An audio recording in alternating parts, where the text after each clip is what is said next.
college level play and pay to play, or however it's being ginned up, so to speak. But in 2020, I understand that's going to become a reality.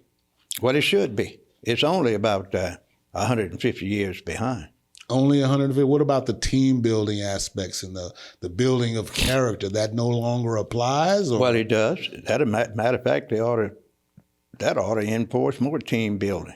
When you have a team that's able to be number one in a college community or in a state where all of them can be famous and start getting paid through contracts and endorsements, that should be one of the best morale builders anywhere.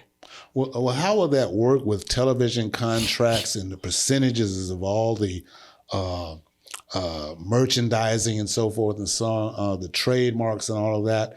What does that mean for, say, a 1A versus a UCLA or an HBCU of any kind? Well, it's very simple, sir. When you have figures, CPAs, certified accountants, They get the number crunchers. can fix it where everyone can get his deserved portion of it. Deserved Portion. How would Title IX fit into that? Because the same, they will get a percentage. I know Title IX has to do with equal sports distribution for as the females are concerned. And on a percentage, if one in that group is doing something that's significant, they should be paid. And that's why you do contracts with a professional football player, which we can use as an example. Some would say he is worth $45 million a year. He has a signing bonus for $15 million. And if he wins a series or a conference, he's going to get $10 more million. And if he gets endorsements off a certain amount, he's going to get, the league is going to pay him another $5 million. And all that brings positivity to the league, the school, and the people in those respective states. There are going to be more people coming to see the games, and that's where you figure out how much the players are going to get because they are part of it. They start this tunnel. They start this rainforest, and it's going to expand and expand. But now the bad part that a lot of people don't want to hear about is that it's going to impact the so-called black colleges in a negative manner. Well, wait a minute now. I've been here in the South for a large part of my life. I'm a SEC fan as well as an HBCU fan.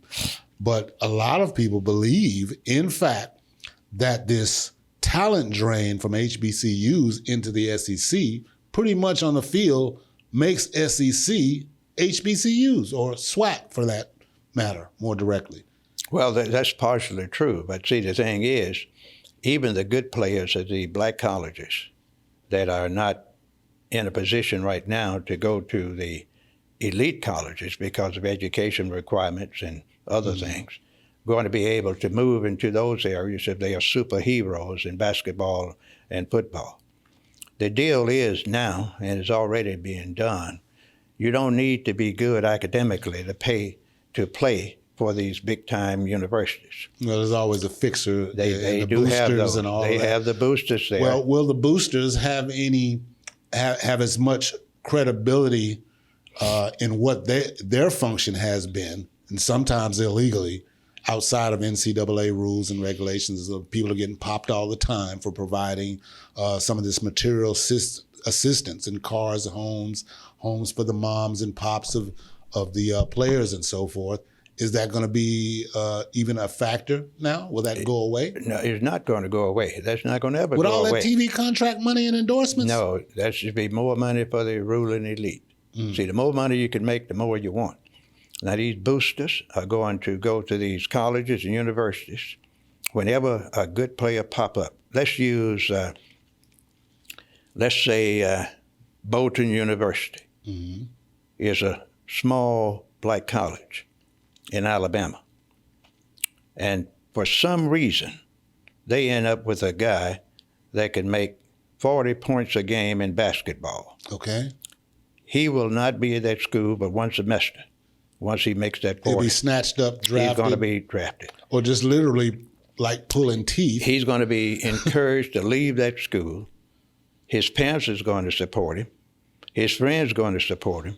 And the only group that's not going to want him to leave would be the coach and the president of his college. But how would that have fitted in? Because we know that this thing is probably overdue in time-wise, but how would that have affected a Jerry Rice, who ends up one of the greatest players of all time at his position, headed to San Francisco to play pro football, but coming out of an HBCU? Well, it's because he had enough insight and probably good coaches, good parents, that encouraged him to stay at MVSC, Mississippi Valley University, in Mississippi, and of course in the Delta region. He had that stickability. He knew he was good, and he knew that he could be good anywhere. And he probably resisted a lot of those temptations where people told him, man, you need to be at Ole Miss, you need to be at Clemson, you need to be at Arizona State. And I bet his strong father and his former coach say, Jerry, you need to stay right here and hone your skills. You are better than the average football player anywhere, and you can compete anywhere you go. Stay right here and get this education, this training. So now when coaches and their entourage go into some of these homes of HBCU players or anybody else for that matter, the talk will be about the great facility, the tradition of the school, so forth and so on. But now there's going to be conversation about the considerations package. That's right. And that's going to be something that black coaches and the minority coaches are not going to have a lot of information on because they already cash-strapped. I don't know of one black college or a major minority college in the United States where they have equal funding comparable to the private college or the public college that is predominantly white. So these consideration packages and TV contracts and merchandising will be skewed towards what has always happened, or how will it be apportioned, I wonder? It's not going to be apportioned at all through, far as the blacks are concerned, unless they get together as a group and challenge it in the court. So UCLA and Notre Dame and Penn State get all this money. They're going to get about 98% of it. 98% will leave 2% for the rest? That's right, exactly. And they're going to have to go to court to get that. And that's going to take 10 to 15 years. Well, as I understand it, this pay to play is going to kick off in California in 2020. That's right. 3 or 4 months from now. That's right. And that's going to be a great boost for the game situation in California. Just imagine how many people are going to look at this situation, parents, for instance, get their sons and daughters ready to move to that area professionally. They're going to start them in kindergarten, in basketball and football. So the grooming starts That's there. right. And then it's going to move into tennis and so students, rifle range. Some of these students are going to become a commodity. Exactly right. Like to do this little beauty queen stuff, where to start them off at 6 months being beauty queens. Time they can walk. They're going to start working with them boys and girls right now. When they get young, they're going to be, before they start at kindergarten, they're going to be teaching them how to play basketball, football, tennis, and how to do other sports. The capitalist way, I imagine. That's right. And those kids not going to know anything about childhood. The good example, they accused Mr. Jackson for doing his children like that. The Jackson Five. I forget the guy's first name. I think the new term is Tiger Mom. But that's right. Yeah. That's right. So that's the way they're going to train these kids. Get them ready for the big dough. Put them on the mill early and keep them coming. And they're going to have so many personal and psychological problems about not being kids. They're going to be brought up where others make all their decisions. And all they're going to do is keep them healthy and feed them well. And they're going to be just little pawns out there, moving and jumping around until they finish high school. So the 15-year-old star quarterback coming out of high school will already have his entourage in place. That's right. He's going to have his agents. His CPAs. All those going to be together, and they're going to be negotiating a contract when he gets to college. And that's what they do with these super players at these colleges and universities now. They get them a manager. Give the manager or their talent scout or whatever they call these key people that go and negotiate with the league, many times, and I've seen it, they get them 25%. Then you have personal attendees. You're going to pay them a fee. You got a lawyer. You got an accountant. All those people got to be paid. And when that football or basketball player that signed for that $50 million, after all those expenses, he might have out of $50 million, $5 million. And then he's going to give someone power of attorney to manage that $5 million. And those guys and girls usually use that power of attorney. He's going to have an executor of his estate at 20 years old. That's right. And they're going to invest for themselves. And after he finds out that he doesn't have any money, then you're going to have to go and hire an outside lawyer to sue them. And he's going to get paid, if he wins, usually 35 to 40%, and he's still going to get broke.